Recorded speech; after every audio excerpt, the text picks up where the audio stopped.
Mga mami, problema ba sa inyong mga anak ang hindi maubos-ubos na baon? Pwes, ito po ang mga masasarap na solusyon. Mga sandwich recipe na hindi lang nakakatakam, nakakaaliw rin silang tignan.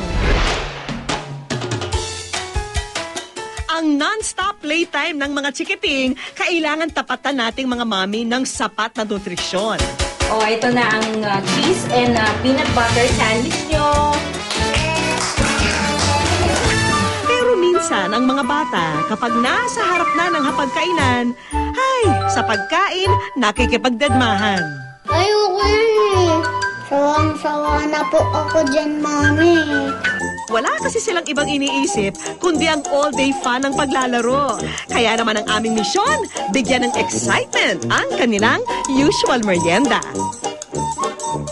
Sa tulong ni Chef Uloy ng Center of Culinary Arts, gagawa tayo ng mga cute sandwich na tiyak hindi nila matatanggihan. Ang mga boys na mahihilig sa mga laruang kotse, mapapa-ready set go pag natikman itong stoplight sandwich.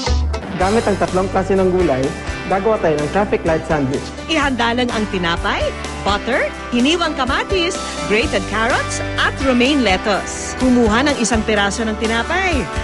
Sa kalahating bahagi, gumamit ng tinatawag na apple corer sa paggawa ng 3 butas na may 1/2 inch na mga pagitan. Ulitin ang pagbutas sa kalahating bahagi. Kung wala po kayong apple corer, pwede nyo rin po gamitin yung takip ng bote, basta mabutasan lang po natin yung tinapay. Unahin ang paglagay ng creamy butter.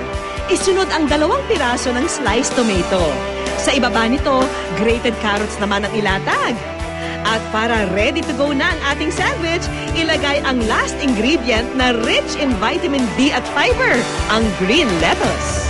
Madali lang palang gawin yung traffic light sandwich mo, Chef. I'm sure kayang-kaya kong gawin sa bahay namin yan. All set na ang healthy snack na ito.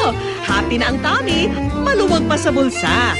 Ang stoplight sandwich makakain ng mga chikiting sa halagang 30 pesos per serving.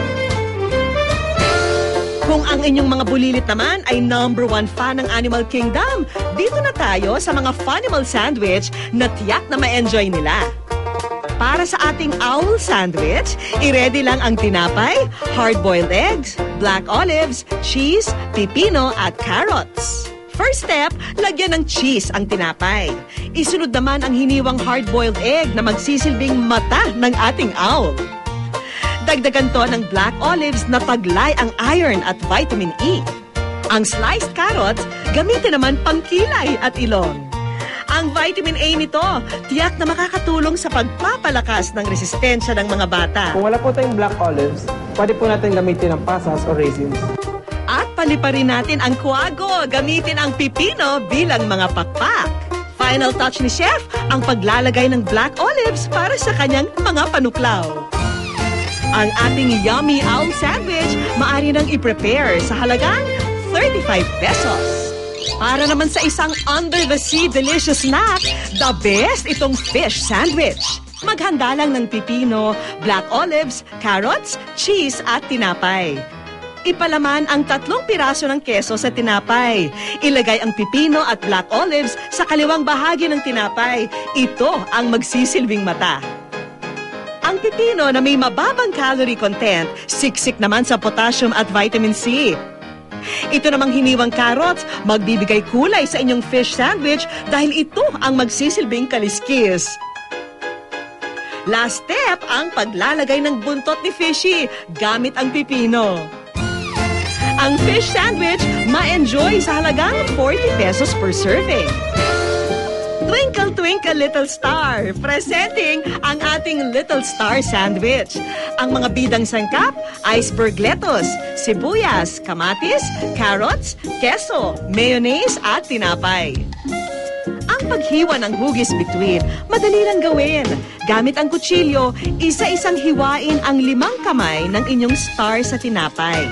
Pagkatapos ay lagyan ng mayonnaise. Isunod ang tinadtad na iceberg lettuce. Dagdagan ng sibuyas at kamatis na siksik sa vitamins A, C at E. Ang carrots naman, isiksik sa gilid ng sandwich. Enjoy the Little Star Sandwich sa halagang 30 pesos per serving. Para mahusgahan ang ating cute at easy to prepare merienda, Pina-taste test namin sa mismong mga bata. Mga bata, merienda na!